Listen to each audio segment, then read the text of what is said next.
everybody, and welcome to the Frantic Talks podcast, episode 44. I am your host, Frantic. Along with me, as always, is my lovely co-host, Grunt. And we are here to talk about video games. And junk. All right, so, really, let's start with the advertising, as always. I'll go through that and then talk about cool things.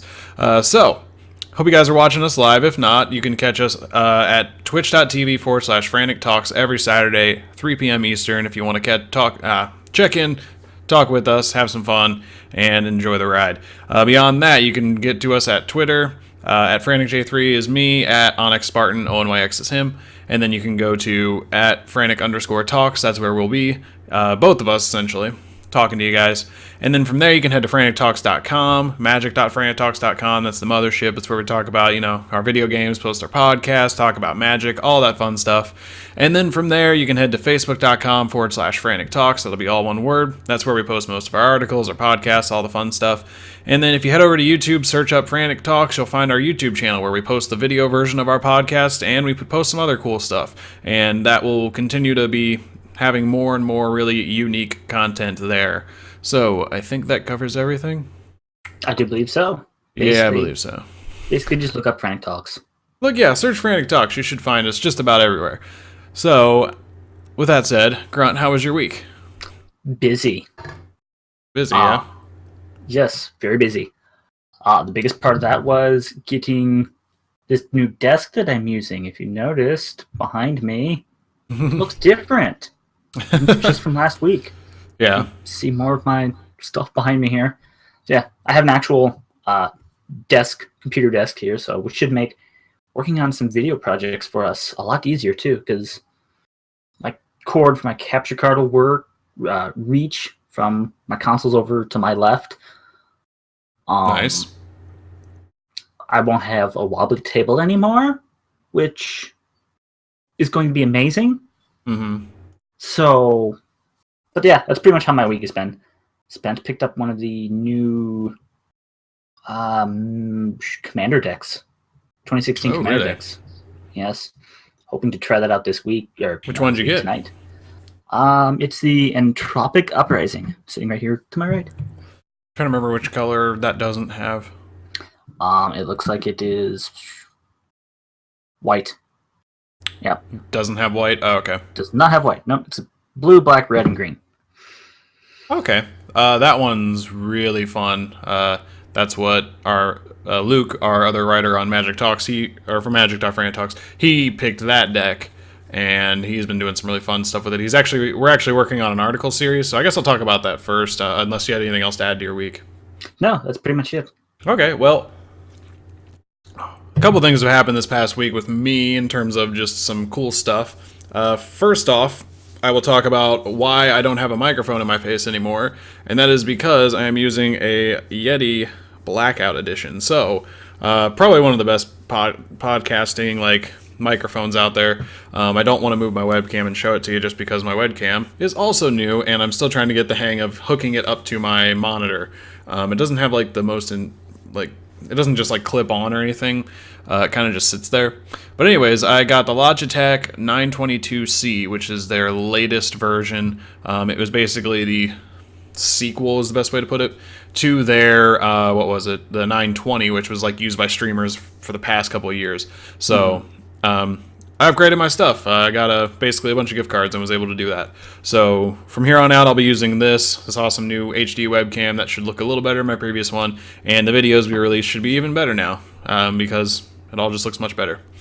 So that's the biggest thing that happened. And I'm going to note right now that for some reason our Skype, or at least my Skype, which is what we record from, is telling me that Grunt is having internet issues with our call, and it just has this little pop-up box right under his lovely neck. So I'm going to apologize for that. You can still see him just fine, but it's telling me I have an issue with the internet, so that's kind of annoying. It won't go away either. So if anybody knows how to get rid of that, let me know. Beyond that, we have switched audio. We're actually not recording through Skype anymore. We're just recording video on Skype. We went to Discord. Discord, I might have not said that very clearly. We're doing Discord audio now. It's actually it's clearer than the other one. It's much better. It's much better than Skype. You should hear Grunt a little better, and it shouldn't sound like he's coming through this voicemail, essentially. So, love to get all your guys' feedback. If it all sounds good, if we're maxing out too much, I'm monitoring my audio, trying to make sure I don't talk too loud. Seems to be hitting a peak a couple times, but overall, it looks like it's not going to be too bad. I'm going to tweak it as we go through, so if it sounds weird, I apologize. I'm too quiet. I'm too quiet or too loud. I did notice that my last video I uploaded, which was my songs to listen to for this past Sunday, and I think the podcast, they were both kind of on the quiet end, and I think I had made it a little quieter, so you and I balanced out. But now this should be even more easier to control now that I have this lovely, lovely microphone. So, anyways, that was the big stuff. So, moving into... yeah. Moving on to what would be next? The magic stuff. Okay, so Luke and I are going to start writing articles. It's been a while since we've actually written anything or done too much. I did a couple of podcasts here and there. I don't think I'm going to continue to do those just because I don't know. I enjoyed it, but I didn't feel like I was talking about too much and started kind of repeating myself when I recorded later episodes. So what we're going to do, and this is actually going to be a year-long venture, and it's going to be hilariously awesome. So the latest Commander products that came out gave us 4-color Commanders. Now, if you're unfamiliar with Magic the Gathering, there's 5 colors. You can usually have any combination. But in Commander, the one thing that didn't exist was 4-color Commanders. And the idea behind Commander is you pick a card. The card that has all the colors on the card are in your deck, and then you get one of each card. And that's the idea. So you play with your commander on the side, and you can play him at any time, blah, blah, blah. That's how the game works, and Commander didn't have 4 colors until not this past Friday, but the Friday before, when they released 4-color Commanders. And they created this unique ability called Partner, where the idea was instead of having one commander, you can combine 2 guys from the deck that have 2 colors, 2 different colors to make a 4-color commander pair. So you could have 2 creatures leading your deck is the way to look at it. But with that ability, there were 15 of them printed, meaning there are 105 different combinations of commanders you could make from these 15 creatures. Oh, good lord. So Luke and I decided we're going to tackle every commander pair for the next year and write 1 a week each, meaning after 52 weeks we'll have covered 104 out of 105. And then we will finish with the 105th one. And we have already brainstormed ideas, and he's on his rough draft. I wrote a big rough draft and then realized my rules interaction was quite off and tweaked that, and I'm working on it, and we should have some stuff out next week, and we're going to aim for every week until this time next year. Literally a year from now, we should be finishing up this series. That is amazing. And what's going to be funny is we're going to start with how they were shipped to us. So, the 4-color pairs in their own decks, they kind of play well together. And then from there, we're going to get really weird and start doing like 3 colors and 2 colors and just ones that don't really mesh well, but we still got to do them. And it's going to be a lot of fun to see what we can come up with. Now, I must say that our first couple of ones, I've seen the deck list Luke put together for the deck you have, Grunt, by the way. He started with that one. He put together a deck list of some really interesting creatures and abilities that I really like the idea he's going for. And my deck is the one that does not have red. It's called Breed Lethality. So if you're listening and you want to hear about that one, sometime next week I should be getting an article out where I talk about not the main commander, but the partners where they do some really hilarious stuff. And I really wish my rules interaction worked the way I wanted it to, but I had to do some research into it to make sure. Found out I was wrong, which is okay. It's all right for me to be wrong, but it was upsetting because I really wanted it to work. Damn darn rules getting in the way of everything. Well, the idea was there's an ability called Persist in Magic, which is basically if the creature dies, it comes back, but it's weaker, so it gets a -1/-1 counter. And then if it dies again, if it had like any amount of -1 counters, it can't come back. So you have to kill it twice is the way to look at it. And my idea was this deck loves +1 counters. So they kind of negate themselves, and you can just bring them back, and then they are really, really hard to kill. And one of the commanders did a really good job of distributing counters, but then I figured out after a little bit that his ability doesn't work the way I intended. It works exactly how I thought it would. It's just when everything dies, like if someone blows up all the creatures, that's where I was like, oh, we have this advantage when we really don't. So that was the problem. And I'll write about that in the article. I'll mention my original idea was this, but it doesn't work just in case you run into that issue. So, unfortunately. I do believe this is the first time I actually understood perfectly clear what you were trying to do. Yeah, and if anybody's listening and doesn't understand, I apologize, but it was essentially you get a creature on the battlefield. If it dies, it can come back, and I'm trying to get it to where it can just keep coming back. It's not broken to where the game just keeps bringing them back constantly. That was my goal. Didn't happen, and I'm upset, but it's okay. The idea will probably still stay the same beyond that interaction because it's just so easy to abuse some of the stuff that happens. So that'll be my first tackle at it. So yeah, I'm excited for that. It's going to be a really crazy long series, and I imagine we'll try to do one other article here and there, but we're just going to be going for Commander for the next year, and it's going to be crazy. Oh man, that's going to be interesting. Yeah, I'm really excited for it. So, yeah, anyways, the other thing I was going to say is I think I'm going to try to post my first album review here soon, kind of time it well with the new Metallica album that just came out. It just came out, I think. I don't know if it came out yesterday, but that's when it showed up on Spotify. I have thoughts on it. Not to say they're bad, not to say they're good. So I'm going to hopefully get a review out. I don't want to say by next week, but I want to get it out in enough time to where I've been able to review it long enough. So yeah, that's about it. That's pretty much everything from my week beyond playing a lot of Rocket League, because that's really all I did. I was doing that right before we recorded this podcast. So, so pardon our agenda here for this episode is kind of thrown together. Yeah, I stopped playing 10 minutes before we went live. Usually I give myself better time. But there wasn't too much to talk about, so I'm not too upset about it. That's why I figured I'd talk about some potential stuff coming. You know what did happen, huh? Ooh, what? The Golden Joystiq Awards. They did happen. We're going to talk about those here in a little bit. I want to cover something else, what came out on Friday, which was Pokemon Sun and Moon. Someone had requested that we talk about this on the previous podcast. I'm going to apologize that we didn't, because I just completely forgot. But they wanted to talk about how the entire campaign was leaked, like gameplay of it and all, before the game came out. And that people had beaten it before Pokemon Sun and Moon came out. And it was basically because of their beta test that they had. So the beta test leaked a bunch of stuff, and people were able to get a copy of it essentially off of that and, play it.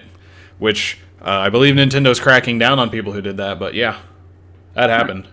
That's unfortunate that happened. Very unfortunate.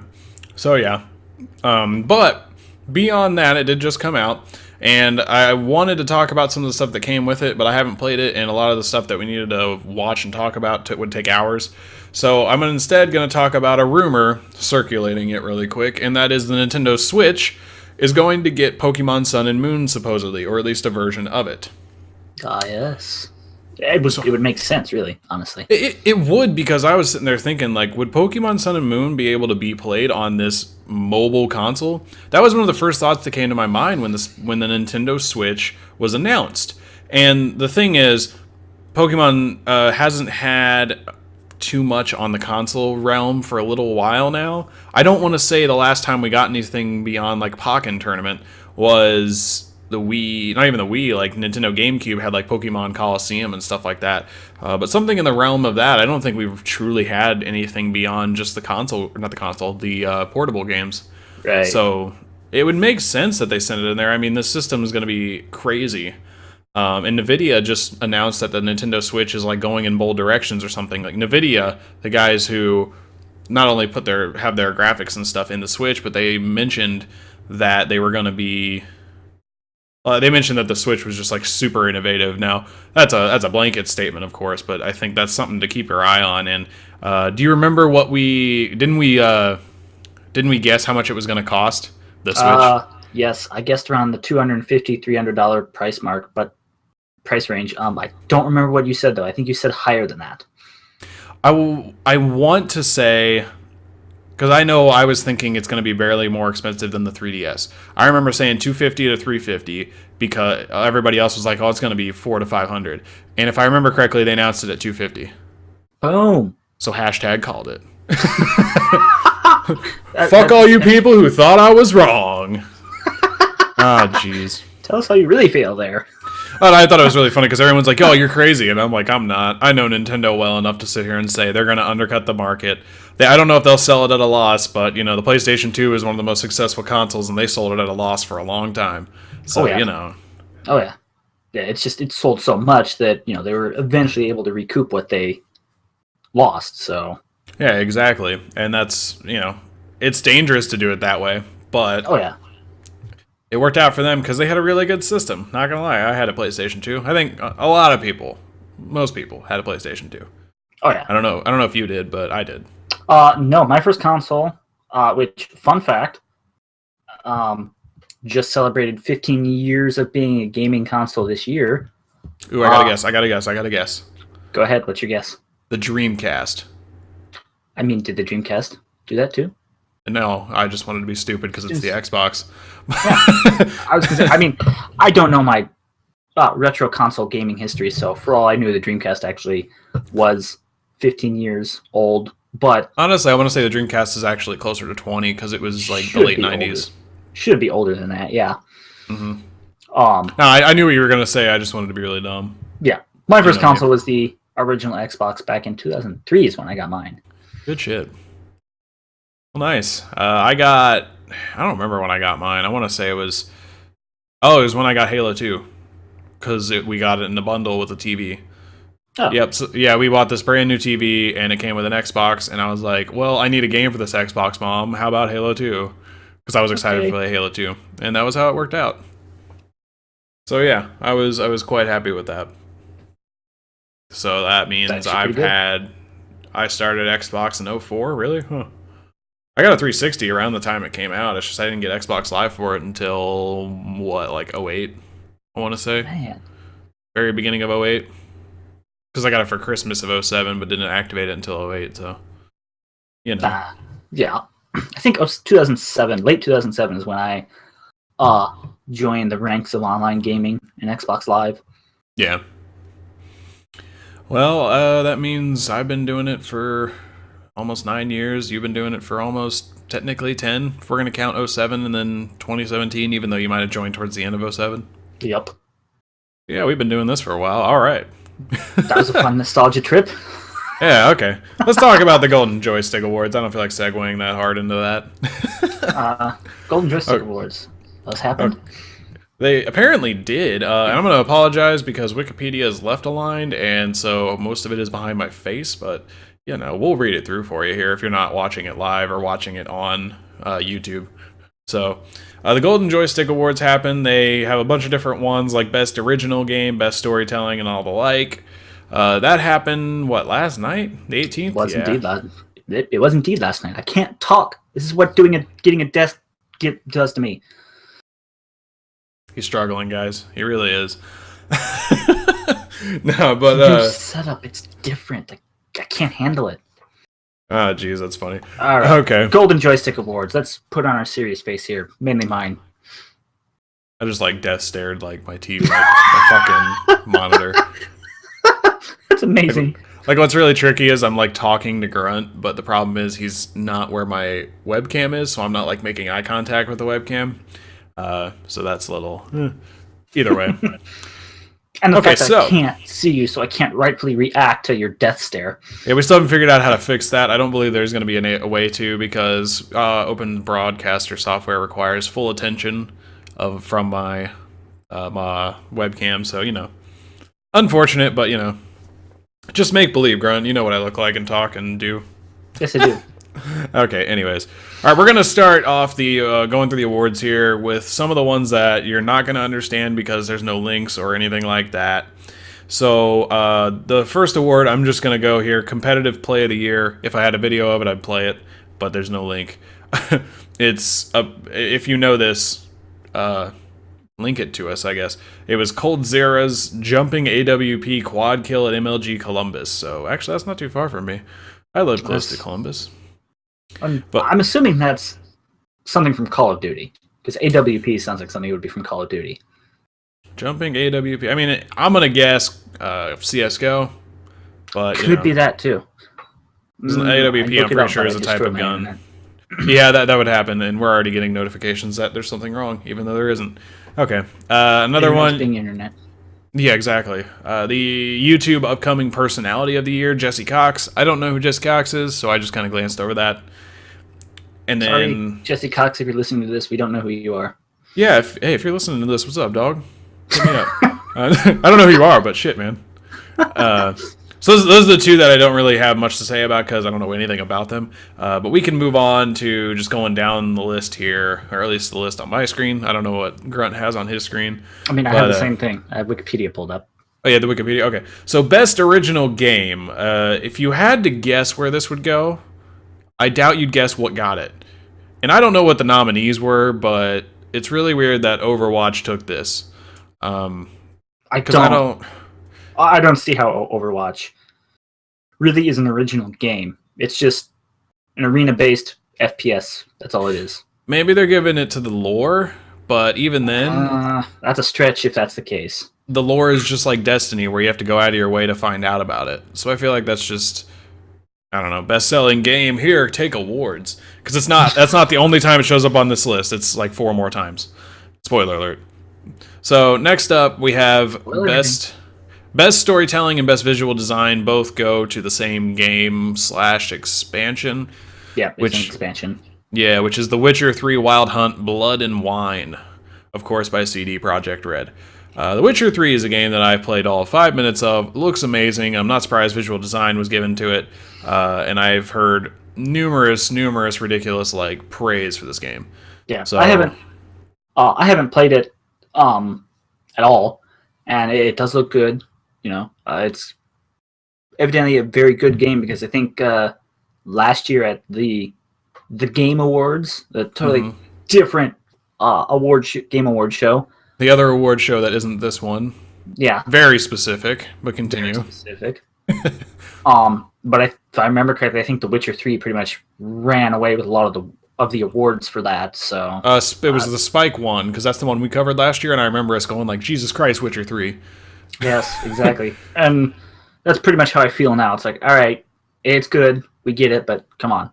It's like when Breaking Bad won a bunch of awards the year after it stopped airing. It was just like, oh, that's right. Look, Breaking Bad won another award. They just kept getting coming. Right. Okay. Next up, we got Best Audio, and this goes to what I would say might have been a better win for Best Original Game potentially, but that is Fallout 4. So they got a good audio department apparently, and to be honest. I am too. There's nothing wrong with it, but so I'm gonna do a quick side note here, or I guess a sidebar. So when it comes to audio, something I didn't realize and something I learned the other day was Halo 4 and Halo 5's audio is all real weapon audio, not like noises they just made up, which is kind of cool when you think about it. Except when you realize Halo itself has distinct audio that, we know what things sound like. So in Halo 2 what a battle rifle would sound like, because it's so distinct, and you would transition that into Halo 3 and et cetera, et cetera. So COG Connected, I've talked about them before because he was doing retrospects on the Halo games. So he did like Halo Reach, 6 years later, Halo 3, 9 years later, that in that realm. And he just the other day released Halo 4 years later. And that's where I saw them. He talks about a lot of different aspects of it. I'd recommend it. It's like a 50-minute YouTube video. But man, he does so good at dissecting it and explaining just why it was such a game that fell flat. And he kind of covers the background of 343, where everybody came from, and it's just a great video. I would highly recommend it if you're interested in, the background of games in general and the Halo series, because it really does a good job of highlighting just where Halo 4 went wrong. I'll have to give it a shot. I absolutely recommend it. And then he's going to do Halo 5, even though it's only been a year. He's going to do Halo 5, the guy who does the video, on his own channel. COG Connected's like a big, I don't want to say conglomeration, but it's a big group of guys who do stuff. So I would recommend it. COG Connected. Just go to YouTube. Check him out. Check out all of his Halo X years later. He does all the Halo games, including ODST. I don't think he does Halo Wars, though. He just covers the main, ones that Bungie did, and then 343. So, all right, back to Best Audio, which was Fallout 4. That's where I went to that, because I thought about the audio of Halo 4. I guess I could have said the next two at the beginning, because I know nothing about them. Best indie game goes to Firewatch. I've never heard of that, honestly. If I remember correctly, and I'm hoping I am, please correct me if I'm wrong. It's kind of a game where you basically play as like the park ranger in a forest preserve, and you kind of have to watch for fires, hence Firewatch. Forest fires. Yeah. But there's also some other story behind that too that I don't know because I haven't played it. And that's what a lot of people were really excited about and praising the game for was that like backstory behind the reason you're there. Huh. That sounds really interesting, honestly. Well, cool. It does sound interesting, yeah. If it won an award, it's got to be somehow good, right? Right? All right. Overwatch. You know, shut up. So going to gaming personality of the year. We're not saying Overwatch is a bad game, by the way. Not by any means, no. Not by any means. It was enjoyable. I quite enjoyed it, and it's gotten such a great following. We're just gonna make fun of it because it got all these awards. Anyways, gaming personality of the year. Another name I don't know. Sean Plott. Sorry, Sean Plott. We don't know who you are. Congrats, Sean. If you're watching, hit me up. I'm gonna skip down to lifetime achievement as well. It's a name. You know what? I'm not gonna do that. I'm just gonna go through the list and I'm gonna mention when I don't know things. So next up is best multiplayer game. I'm gonna give you 2 guesses. Grunt already knows it, but I'd still give him 2 guesses. And if he didn't get it wrong on the first guess, I'd be upset. You know what? Just for that, it was Halo 2. I know it was. So this is okay. No, it was totally Overwatch. It's totally Overwatch. Halo 2 came in second. No, it didn't. But Overwatch. Congratulations. Woo! That one I can understand. I mean, I'm okay with it. It's not like we're giving it to Call of Duty, which that's another thing. I don't want to keep talking about that. Don't go down there. We're gonna skip over that. All right, best gaming moment. It doesn't have any description. It just gave it to the play of the game for Overwatch. So I'm gonna guess that they're kind of giving it to Overwatch as a what was the best way? Like best innovation.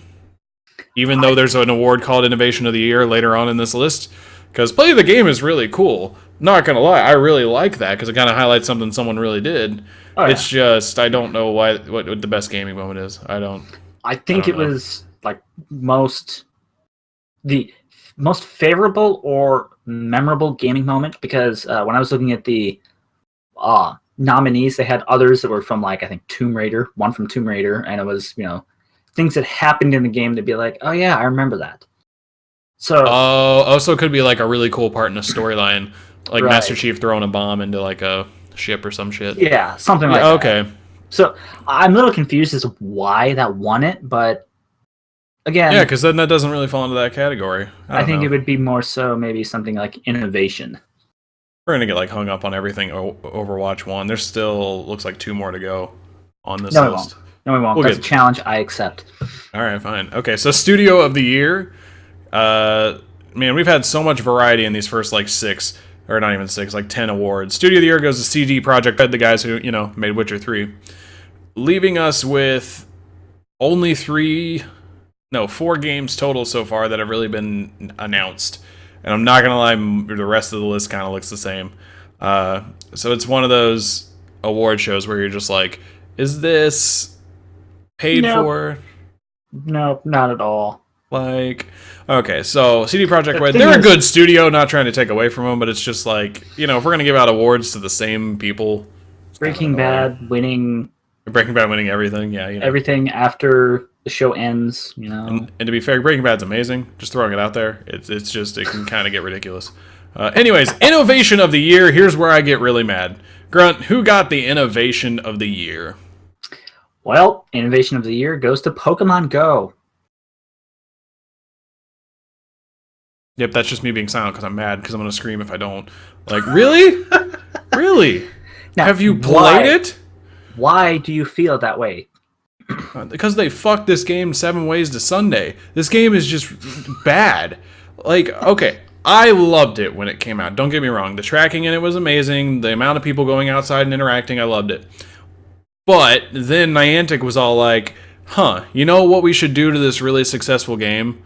Ruin it. I don't know how else, what other thought process went through their mind. But they took out tracking because it was bugged, never brought it back. They've made the game to where it destroys your battery, essentially. You can't be a passenger in a car playing the game, which there's nothing wrong with doing it while you're in the car in the passenger seat. It even checked to do that, removing the whole liability of someone saying, there's a screen that pops up and says, you're going pretty quick. Are you driving or a passenger? If you click passenger, the liability is not in Niantic's hands anymore. And they constantly are telling you to keep aware.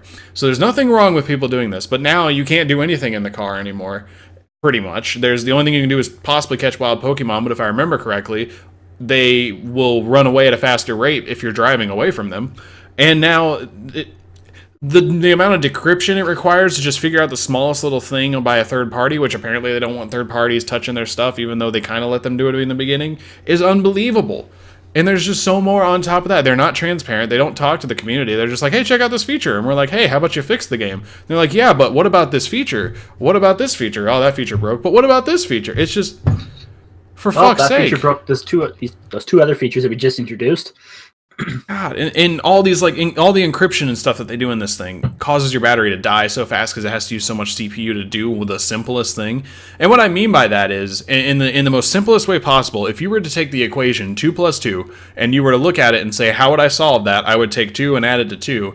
The app does not do that. The app says 2 plus 2, how about instead of 2 plus 2, we do 1 minus 1 plus 7 times 8 to the 7th divided by all these numbers and finally come out to the exact same answer of 2 plus 2, but make it harder for you to figure out how we came to the answer of 2 plus 2.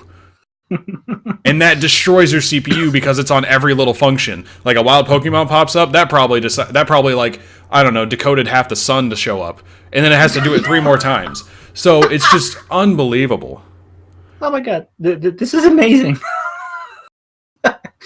I don't mean to scream in your ear right now, but the amount of awful and terrible management of this game that has been shown since it came out either says to me that either they don't know what the fuck they're doing or they just don't care. And I would love for it to be that they don't know what they're doing, because that means there's potential to save it. But I feel like, and I don't know how they can be this way, but I feel like they just don't care. Because there's so much money in this game. 25 million users on an app I think is like the most ever. Well, that's a lot. Not an app, a mobile game. But because I feel like Facebook has like 100 million or something stupid like that. But active people on an app, 25 million is worth talking about. And then they just fuck it. Like, how do you do that? So that's why I'm upset they're on here. Romantic. Yeah, we should, but that's why I'm upset they're on here, and I'm not going to lie to you. Spoiler alert, this isn't the only time they're on this list. And it just makes me so upset. So, needless to say, you're very disappointed that Pokemon Go won Innovation of the Year. Yeah, because there was nothing innovating about it. It was a game they had already had, and they just reskinned it with Pokemon. That's not a lie either, people. Like, go watch Did You Know Gaming Pokemon. I knew it before I watched the video, not to try and be the first guy there, but seriously, they just reskinned their game that I had actually played at one point. Which I was fine with, because it seemed like it was fine. It was just, they don't know how to handle it, and it's ridiculous. Man. Anyways, the Lifetime Achievement Award went to Ija Aonuma. Is that how you say his name? I guess so. I'm not going to try and pronounce his name, honestly. Well, good job, Ija Aonuma. I can say your last name, Mr. Aonuma, Mrs. I don't actually know if that's a first name. Comrade Aonuma, because comrade is a gender-neutral pronoun.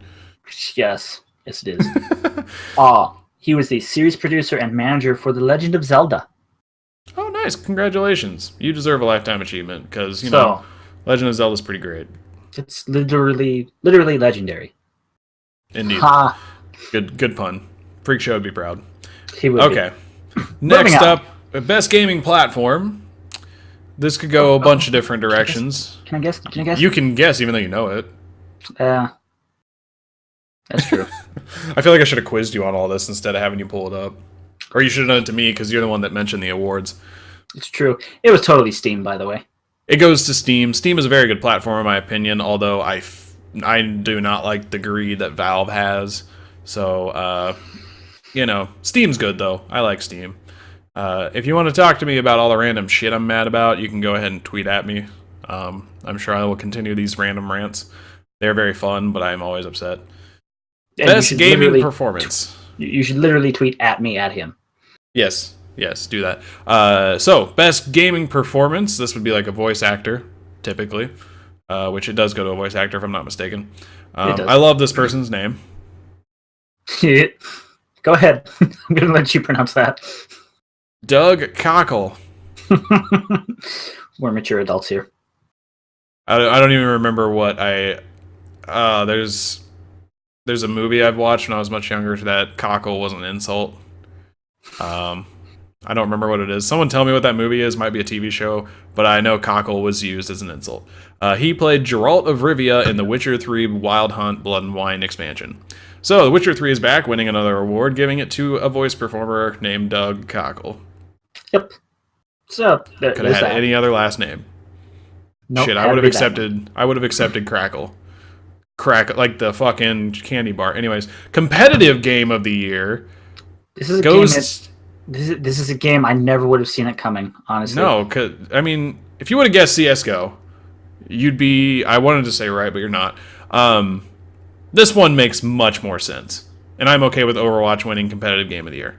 The amount it's exploded and the amount of really, that's just the best way to put it. The amount it's exploded and how it really gives a lot of other games a run for their money is fine. I'm okay with that. That's the one time on here that I'm okay with it. The next time it comes up, I'm very upset. See, I'm going to be the odd person out, and I'm just going to be straightforward here. I've watched supposedly top-level competitive Overwatch, and it's boring. I find it boring, honestly. I have yet to actually watch true top-level stuff. I've seen plenty of GIFs on the subreddit, so I've kind of just taken that as is. You would think that it would be interesting, or at least I would think it would be interesting because you have all these players that have to do these different roles, Yeah. But then it becomes like every other shooter, that's out there, and these players are in those roles. You lose that person that's like your support character. That's it. Your team basically crumbles. You can't have someone switch off and be a support role, and it's just overall, it's not my forte. Yeah, I get you. Okay. I can understand it winning competitive game of the year, but honestly, in my mind, it's not a fun game to watch on that competitive level. Yeah, I know what you're saying. So, granted, the last competitive thing I watched was Rocket League, so it's pretty. Me too. I watched it last weekend. I watched the NLCS last weekend.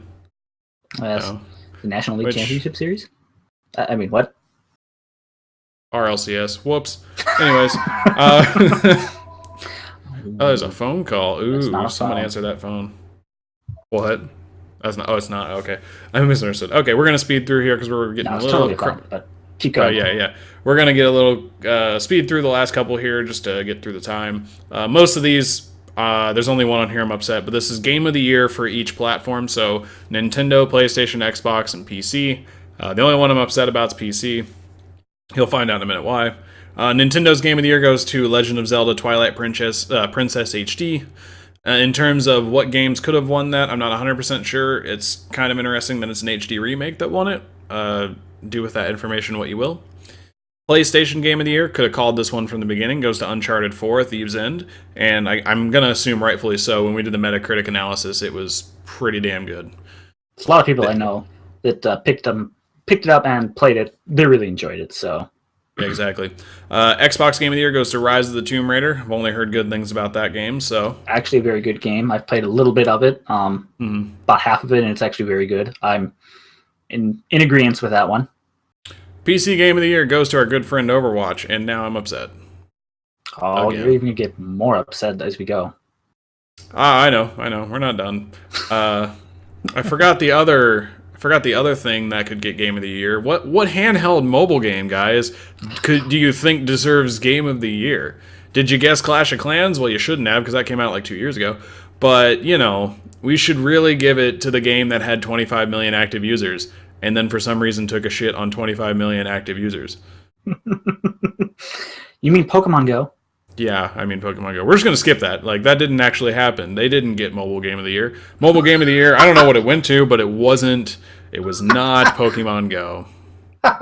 Oh my god. Breakthrough Award. I'm going to assume this means like, wow, this person did really good. Eric Barone. the developer, I believe, of Stardew Valley. And I've actually played Stardew Valley. It's way better farming simulator. Oh, It's kind of like, think, you know what is it? Terraria. Are you familiar with Terraria? yes, I am. Think of that on a bigger scale, but only for farming. And I mean bigger scale as in the pixels are bigger and you can see your character more. And there's also social interactions. So basically, a independently developed farming simulator won breakthrough of the year.